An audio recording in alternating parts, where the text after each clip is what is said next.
عليك يا محمد صلى الله عليك يا محمد صلى الله عليك يا محمد صلى الله عليك يا محمد. بعض لوگ ہیں دل کی دھڑکنیں ہیں، ہاتھ رکھیں گے اس کے ساتھ اللہ اللہ ملا لیں گے.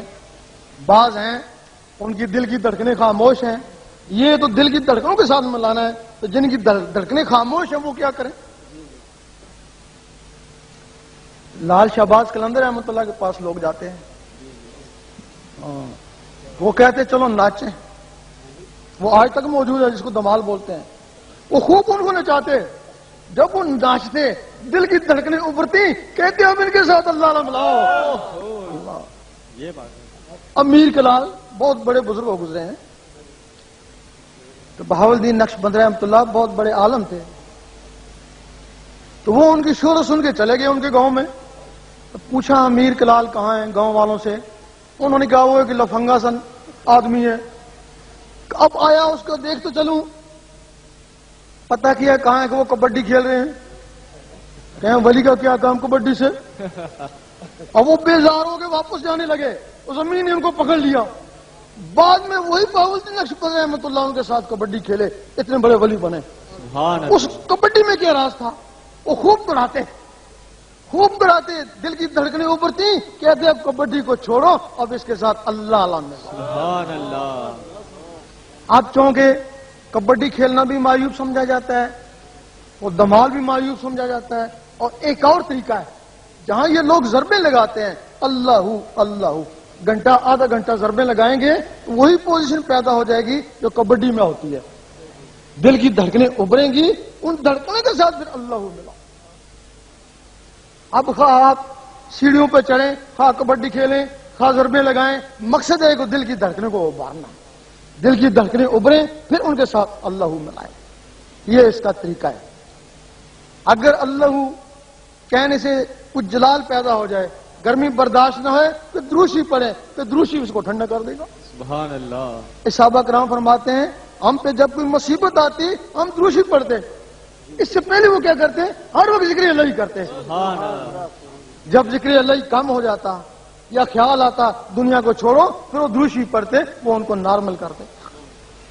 یہ اس کا طریقہ اور یہ اس کی اجازت ہے. یہ جو طریقہ میں نے بتایا اجازت کا، یہ تو یہاں کی اجازت ہے. ایک اجازت، اس کی اصلی جو اجازت ہے وہ اوپر سے ہوتی ہے، وہ اللہ تعالیٰ کی طرف سے ہوتی ہے. سبحان اللہ. وہ کیسے؟ نعرہ تکبیر، اللہ اکبر، نعرہ رسالت، یا رسول اللہ، سرفروش اللہ، سرفروش. اللہ. جب کسی کو ذکر دیا جاتا ہے، ذکر قلب، اس کے حلیے کو فرشتے بیت المعمور میں لے جاتے ہیں. بیت المعمور کی مخلوق سے اللہ تعالیٰ خود کلام کرتا ہے. دکھتا نہیں ہے، بات کرتا ہے. پوچھتا ہے اس کو کون لے آیا؟ جہاں سے وہ ذکر عطا ہوتا میں لے آیا. وہ اتنے گندے مندے کو کیوں لے آیا؟ تو میں اس کو صاف کر لوں گا.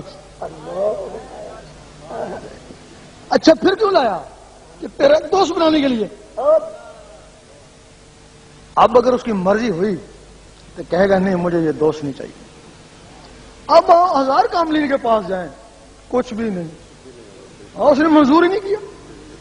اگر اس کی مرضی ہوئی تو کہے گا اچھا اس کا ضامن کون ہے؟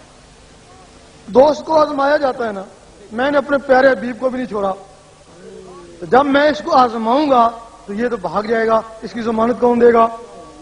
پھر اس وقت روز پر کام آتے ہیں کہ میرے نام پہ جیتا مرتا، میں اس کو کب سے جانتا ہوں، غوث پاک اس کی ضمانت دیتے ہیں. اچھا اب گواہی کون دے گا؟